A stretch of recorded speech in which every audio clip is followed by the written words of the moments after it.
দাদা আমার যে দাদার হাতের বাইসাইকেলের একটা হরেন নিয়ে আসছি আমি, মানে তাকে বেল পার্টি বলে আর কি। আচ্ছা আচ্ছা আচ্ছা, এটা দিয়ে আমাকে চমৎকার একটা হাতে পড়া ব্যাজলেট তৈরি করতে হবে। দেখেন তো আপনি দিতে পারবেন কিনা এটা দিয়ে? এইটা তো আপনার যদিও এটা সাইকেলের বেলবাটি হয়, এটা জি, জি। কিন্তু আপনার মৌলিক পদার্থ, এটা খনির উৎপাদিত জিনিস, এটা জেনুইন পিতল। জি জি জি। এইটা দিয়ে সুন্দর ব্যাজ লাইট হবে না। এদিকে আনেন, এর একটু খালি সাউন্ডটা শোনেন, দেখছেন এসে, দেখছেন? হ্যাঁ হ্যাঁ দাদা, এই এই দেখেন। সেই বেল বাটি। বেলবাটি মানে এলো সেই মানে একদম অরিজিনাল জিনিস। দেখ, এটা তো আমাকে একটা ব্যাজলেট তৈরি করে আপনি হাতে পড়বো, অবশ্যই। অনেক সুন্দর হবে, দর্শক কিন্তু দেখে পাগল হতে পারে। আপনি কি তৈরি করলেন এটা কোন? অবশ্যই, ঠিক আছে ঠিক আছে। তার কাজ শুরু করেন দাদা। হ্যাঁ আচ্ছা,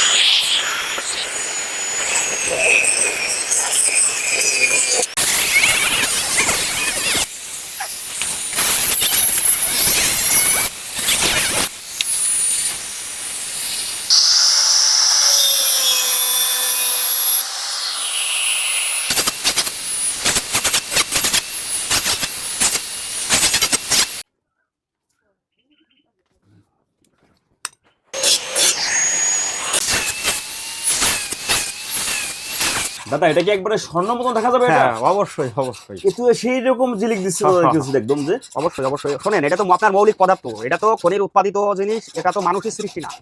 মানে এটা ঘুরতেছেন দাদা কি দিয়ে এটা? এটা হচ্ছে আপনার 120 নম্বরের চিকন যে সিরিজ কাগজগুলো আছে, 120 নম্বর। 120 এটা বসে এটা চকচক হচ্ছে নাকি? না, এটা ফিনিশিং হচ্ছে, চকচক বড় বিষয় না। এই যে আপনার উঁচু নিচে দাদ্র খাদ্র আছে, এগুলো সমান করার জন্য। ও, এগুলো ফিনিশিং এসছে তাই তো?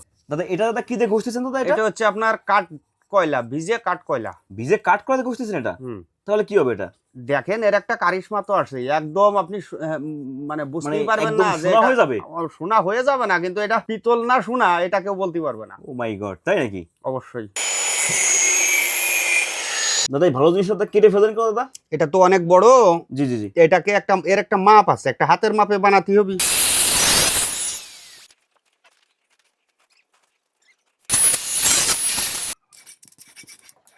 দাদা আমার সেই বেল বাটির ব্যাজলেট দাদা কমপ্লিট। হ্যাঁ, এদিকে আনেন। বিষয়টা হচ্ছে পিতল, জি জি জি। এটা হচ্ছে আপনার মৌলিক পদার্থ, মৌলিক পদার্থ, হ্যাঁ। এটা স্রষ্টার সৃষ্টি। জি, জি, জি। এটা আপনার খনির উৎপাদিত জিনিস। জি জি জি। এরপর মানুষ রিসার্চ করে, কিন্তু এটা তৈরি করার ক্ষমতা মানুষের নেই। তাহলে সেই বেল বাটিতে আপনি ওখানে ব্যাজলেট তৈরি করে দিলেন? অবশ্যই। এইটা খন্ডকার ছাড়া, জি জি জি। এটা আপনি কর্মকারের কাছ থেকে বানায় আনতে পারবেন। তাই? আমি তো লোহার কর্মকার এটা বানায় দিছি, আপনি বানায় জি, জি, জি। দেখায়েন তো একটা। দাদা এটা তো অসাধারণ হয়েছে, একদম সেই অবশ্যই, সোনার মতন দাদা অবশ্যই। জিলিক দিচ্ছে দাদা একদম যে। অবশ্যই সোনার মতো জিলিক, মানে এ আপনার যতদিন থাকবে, জি জি জি। দিন যাবে আর এটা সমান হবে, আরো গ্লেসটা বেশি বাড়তি থাকে। দাদা আপনাকে অসংখ্য ধন্যবাদ, আপনি ওদের হাতে পড়াই দেন, দেখি কেমন দেখা যায় হাতে পড়লে। হ্যাঁ